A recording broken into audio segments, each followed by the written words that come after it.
এটা তো 10 টাকা রসগোল্লা আজ থেকে চালু হবে না বাবা, আজকে হচ্ছে সবার জন্য এনেছি বুঝলা।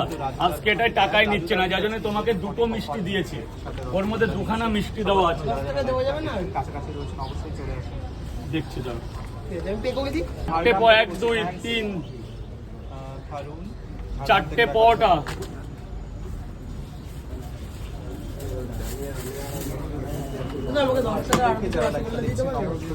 এটা তো 10 টাকা রসগোল্লা আজ থেকে চালু হবে না বাবা, আজকে হচ্ছে সবার জন্য এনেছি বুঝলা। আজকে এটাই টাকায় নিচ্ছে না, যার জন্য তোমাকে দুটো মিষ্টি দিয়েছি, ওর মধ্যে দুখানা মিষ্টি দেওয়া আছে। দেখছি দাও, এটা তো 10 টাকা রসগোল্লা আজ থেকে চালু হবে না বাবা, আজকে হচ্ছে সবার জন্য এনেছি বুঝলা। আজকে এটাই টাকায় নিচ্ছে না, যার জন্য তোমাকে দুটো মিষ্টি দিয়েছি, ওর মধ্যে দুখানা মিষ্টি দেওয়া আছে। দেখছি দাও,